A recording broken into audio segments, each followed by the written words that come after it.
Welcome to episode 17 of the 15-Minute Coffee Podcast with Brandon Salazar, your go-to destination for expert perspectives and valuable insights from the world of business. Today I'm here with Jim Bush, a notable figure in the Rider University community and a former senior advisor to the CEO and chairman of American Express. And before we get into the podcast, I would like to thank Mr. Bush for being a guest on the podcast.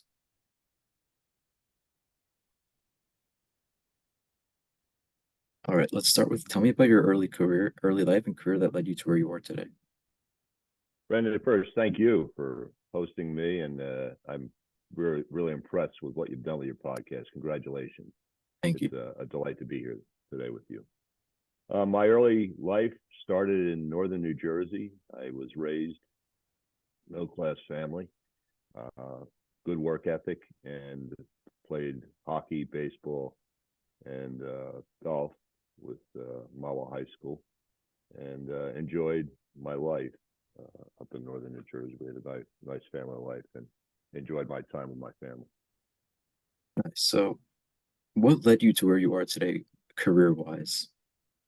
You know, as I was in high school, I actually took a bookkeeping class. A gentleman by the name of Jules Lozicki was a tremendous teacher, and that inspired me, or perhaps pushed me in the direction of accounting. So as I was looking at universities or colleges, I was looking at Ithaca and Rider, and basically flipped the coin. What, aside from the coin flip, what got me directed to Rider was the business. They were strong in business, and it was a good school focused on a variety of business majors, but accounting being the key one of them. So I decided on Rider, and I'm pleased I did. From there, as I entered college life, my first day of university, my father passed away. So it was a tough beginning, and I'm first generation. Nobody in my family had gone to college before or graduated, so it was a difficult start to my college career. And from that point, I actually realized I had to grow up quickly, and recommitted myself to my education and focused on ensuring I was able to get through in 4 years with a degree. I mean, yeah, it's an amazing story to see where you came from that. So that's an applaud to you. So Thank you. so let's start with can you talk about a pivotal moment or decision in your career that significantly impacted your trajectory? Yes, one was majoring in accounting. And I will say that to me, accounting is an outstanding major because it's the underpinning of business. And for me, it was a great point of entry. I started with the Western Union Company in an audit capacity. My intent was to get a CPA accreditation, and but right away, 6 months after I started, 22 years old, I relocated down to South Jersey, Cherry Hill area, in a financial control role, controllership role, still within the accounting discipline.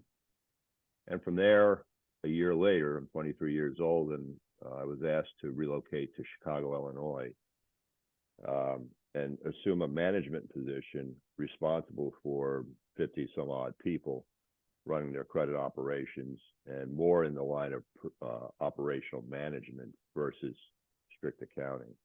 And that was pivotal in a number of ways. One, having relocated twice already, and at such a young age, it forces you to focus on what's important, and that is relationships. And in business, it's the cornerstone of success. You need to focus on building and deepening relationships in order to pave the way for the kind of contribution you want to make. So that decision was pivotal in so many ways. Most importantly, from a leadership standpoint, it provided me an opportunity to lead people. And right away, you learn it's not about you anymore. It's about the people you lead. And you need to create an environment that enables success.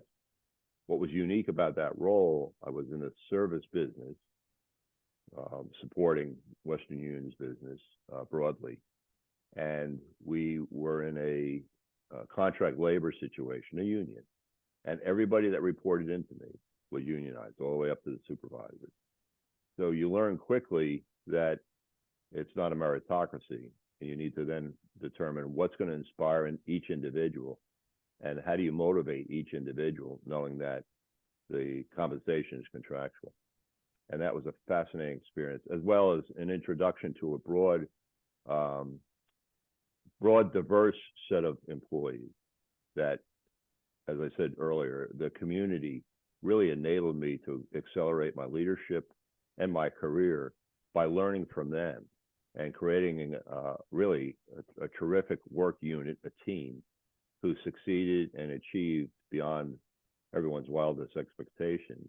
And we ended up being recognized for the work we did, but also enabling us to expand and become from a regional center to a global or a national center for the Western Union Company.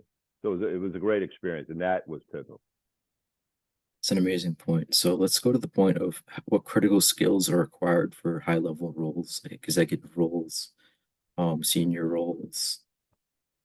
Excuse me. The key for any executive is to understand, again, it's not about you. You need to create followership. You need to create a connection with the people you lead. And it starts with one, respecting them, two, approaching everything as if you work for them. So servant leadership is the model that I always follow. Three, creating a vision that's inspiring, that brings people together and encourages collaboration and teamwork.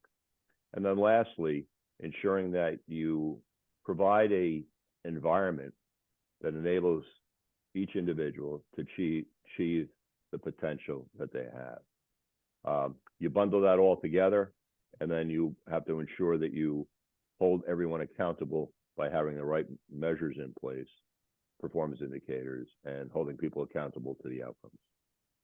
Yeah, that's great. That's a great point. So let's pivot to how did your time at American Express impact your life? In so many ways, in so many positive ways. I had 14 jobs. At Amex, I guess it was 16 jobs, and I was in 9 different locations. And each role was different from the previous. So it wasn't like I went from in accounting, being an entry level accountant, an auditor, into a leadership position, perhaps a controller, or the CFO, was not in a straight line. I actually moved from starting out from the audit role, then I moved into controllership role, then I moved into operating role, and as I moved around, each role was completely different, and each role was not connected. So a significant change, for instance, I was running operations in Wilmington, Delaware. I was the COO of the American Express Centurion Bank at that time, and I was asked to come to New York in a marketing function, and I didn't have a marketing background. Based on that, it created a whole new avenue of growth for me. But perhaps the most profound change was being asked to go to Asia and run the American Express business in Asia, 13 markets across 8.5 time zones, from Japan down to Australia, over to India. And that was profound for me and for my family. First, it was right after 9/11. I was in our building at the time that 9/11 occurred, saw what happened to the World Trade Center. It was actually, we had to walk down 40 flights of stairs and then walk up to Midtown and cut across the river to get away from it all. And following that, to have the opportunity to go to Asia was just tremendous. And for my family, I had a young family at the time. My third son, Michael, was actually born in Singapore. And for my wife, Nancy, we all were introduced to a different way of life culturally, but importantly, it opened our eyes to what the world had to offer and brought more of a global perspective to things. And my sons today have been affected in such a positive way from that experience, even though they were very young. At such a young age, they were opened up to a different way of looking at the world. And that never would have happened if I didn't work for the American Express company and if I didn't take advantage of the opportunity. Yeah, I mean, it's a great point that you kind of highlighted that where you grow up definitely impacts where person that you're going to be and how you live. So I've actually talked to a few executives who had the same similar situation in which they've had kids in foreign countries. as that's where their work has been bringing them. And they said it just tremendously impacted the lives of their children in many ways. Growing up in different cultures, being able to see different parts of the world, but also the point of I read up that you've been to every single continent except for Antarctica. Is that true? That's accurate. And maybe one day I'll get there. But I you was know gonna what? For say, me, the travel was all about the relationships, and I just underscore that as to be successful, it's all about the people around you. And each time that I took a new role, I was in a different area, so I had to be embraced by the team I was leading, by the team I was being part of, and you have to appreciate a embrace change. You want to really capitalize on the opportunity and always look at opportunity as an adventure. It's the next phase of an adventure that you're on. But with regard to the team, it's important that they embrace you so that they'll respond to you as a leader. And that followership term I used earlier, you want to ensure that they will follow you and where the direction that you want to head in. And that was ingrained in me from the first relocation to South Jersey all the way through to Asia when I came back to New York, the importance of bringing people together. And that's the thing I enjoyed. And right up to the end, the ability to travel. My last operating role was president of International, the ability to travel all over the world and connect with people directly and relate to people, be authentic in the way you approach them. It just, people respond. And our results in every role I was in, as a result of the terrific performance of the teams, were very, very, very, very successful. yeah, and definitely expanding your global network is definitely important because it opens doors that a majority of people would never have opened if you just never have the opportunities to network globally. Like for example, I'm going to Oxford this summer, and all I've been told like so many times is, it's going to open so many doors globally, so many doors. Like you're going to have so many new people that you're going to meet, so many different perspectives of life and the way businesses are run. Just everything is going to be slightly different. Well, Brandon, I just have to applaud you. I mean, you got to seek, but then take advantage of the Yeah, opportunities. And you can't be afraid of failure. Every time you make a mistake, you learn from that mistake and then you move on. Mistakes actually are some of the most important learning tools that you can come across. And to capture these opportunities at such a young age, early on in your college career, is outstanding. And I applaud that. When I think about the importance of networks, I think about when I was in New York, as I was leading our international business, I had the opportunity to bring Ryder students up to New York on a number of occasions. And we would spend the better part of a day talking about business, talking about American Express, talking about the current events. But interestingly, as I got to know the students, to your point, many of them had never traveled to New York before. And this is from Ryder, which is in the metropolitan area, call it. So what struck me was I never had been to Asia before, had limited travel overseas when I took the job in Asia. And to your point, it opened the mind, created an enormous number of contacts from a network standpoint. But the experience is something I want to trade for the world. And in doing so, I wanted to make sure we gave back. So we created an endowment that encourages people to take the study trips that Ryder offers. And we're providing for those that qualify, those that apply and qualify. We underwrite, the endowment underwrites the actual travel expenses so that becomes not a barrier, but it enables the student to take advantage of what you just described, what the world has to offer. yeah, and it's funny you mentioned that because I've actually just had some friends who went on those trips, and they said it was absolutely beautiful. It was just a life-changing experience. They just got back. I know some people just went to Singapore. They said it was one like an absolutely life-changing experience. So it's definitely something that's changing the lives of people. So, and with our last question, what skills that have you learned from college that you believe were most instrumental in long-term success in the business world? Starting with the accounting degree, I come back to that. Um, as I said, it's the underpinning of business. When you major in accounting or you come out with an accounting degree, you'll understand every aspect of what it takes for a company to be successful from an ultimate measurement standpoint. And to me, that's invaluable in understanding the mechanics of a business. And I want to acknowledge Professor Batista, Professor Gorman, Professor Samutka, who were instrumental in my education at Ryder. And I don't remember very many of the professors I have, but those three are stamped in my mind because of the impact they had on me. The second point I would make is, as I thought about this, many were first generational, so it was important to have values and principles as an individual as you enter university. And with my father passing, it quickly made me realize the importance of getting the degree.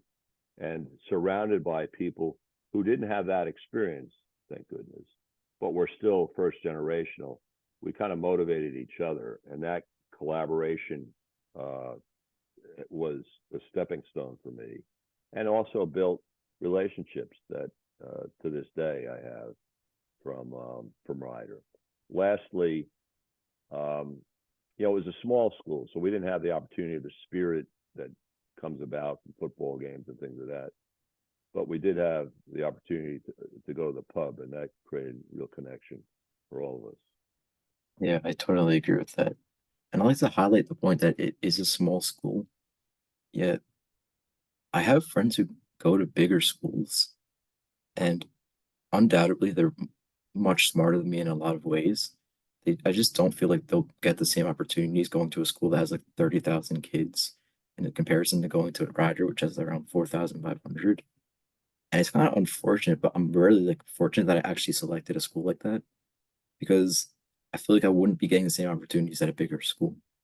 And Well, again, a very thoughtful young man, and I have three sons, and all three of them went to big schools. All three of them went to Big Ten schools, different ones, and they had great experiences and good education. But the thing that I admire about Ryder is the engaged learning model. And just think about what you're doing here. You're capturing an opportunity, and you're using your own initiative to pursue avenues that will help you grow. That, you're right, that will not happen at a big school. And then lastly, the commitment of securing employment or providing extra credits in the event you don't is fantastic. And that's a commitment that Ryder can make, does make, and large universities don't. You're pretty much on your own seeking employment. So good for you. And it's terrific you're going to Oxford. That's going to be a great opportunity for you. thank you. All right. As that wraps up, thank you for sharing your valuable insights and expertise with us. That wraps up episode 17 of the 15-Minute Coffee Podcast with Brandon Salazar. We hope you've enjoyed gaining insights from our guests and exploring the world of business with us. Don't forget to check out our podcast, our social media at the 15-Minute Coffee Podcast on YouTube and Instagram for upcoming episodes. Until next time, stay curious and keep learning.